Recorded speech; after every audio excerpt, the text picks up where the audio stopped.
సద్వినియోగము చేసుకొనుడి. అజ్ఞానుల వలె కాక జ్ఞానుల వలె నడుచుకున్నట్లు జాగ్రత్తగా చూసుకొనుడి. హల్లెలూయా.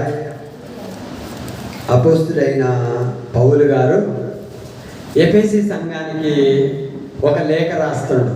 ఏమనంటే, ఎఫెసీలో ఉన్న సంఘస్థులారా, దినములు చాలా చెడ్డవిగా ఉన్నవి. హల్లెలూయా, హల్లెలూయా. దినములు చాలా చెడ్డవిగా ఉన్నవి. దినాలు చెడ్డవిగా ఉంటే మరి ఇదేంటి? దినాలు చెడ్డవిగా ఉన్నవి. చెడ్డవిగా ఉన్నప్పుడు సరి చేసుకోవాలి చెడ్డగా ఉన్న దినాల్ని. కానీ దేవుడు అపోస్తుడైన పౌలు గారి ద్వారా చెప్తున్నాడు కదా, సమయాన్ని పోనీయక సద్వినియోగము చేసుకొనుడి. అజ్ఞానుల వలె కాక జ్ఞానుల వలె నడుచుకోమని ఎఫెసీ సంఘానికి లేఖ రాస్తుండో అపోస్తుడైన పౌలు గారు. ఈ యొక్క అపోస్తుడైన పౌలు గారు దినాలు ఎందుకు చెడ్డవిగా ఉన్నవని చెప్తున్నాడంటే, అవునండి, ఇప్పుడు దినాలు చెడ్డవిగానే ఉన్నవి. ఉన్నాయా లేవా? దినాలు చాలా చెడ్డవిగా ఉన్నవి. ఎందుకంటే దేవుడు రాకడ ఎప్పుడు వస్తుందో ఎవరికి తెలియని పరిస్థితి. చాలా త్వరగా దేవుడు రాకడ రాబోతుంది.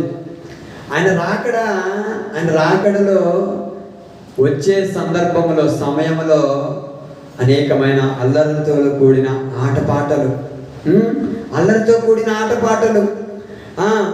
ప్రేమ విందులు, ఆ విధంగా వారి యొక్క జీవితాన్ని వ్యర్థము చేసుకొని అల్లరితో కూడిన ఆటపాటల్లో మునిగిపోతూ సమయాన్ని సద్వినియోగం చేసుకుండా సమయాన్ని పోగొట్టుకుంటున్నారు. ఈ సమయాన్ని పోగొట్టుకుంటున్న ఈ యొక్క సందర్భంలో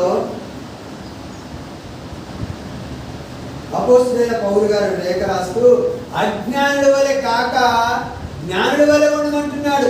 అజ్ఞానులు అంటే ఎవరు? అంటే తెలివి తక్కువ వాళ్ళు. హల్లెలూయా. ఎవరు? తెలివి తక్కువ వాళ్ళు అజ్ఞానులు. జ్ఞానులు అంటే తెలివి గలవారు. హల్లెలూయా. జ్ఞానులు అంటే తెలివి గలవారని జ్ఞానులు అంటారు. ఇప్పుడే వాక్యం చదువుతుంటే నాకు ఒక సందర్భం గుర్తొచ్చింది. ఏమిటంటే, ఇంకో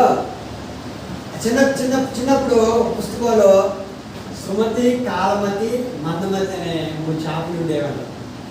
చదివారా? చదువుతారా? చిన్నప్పుడు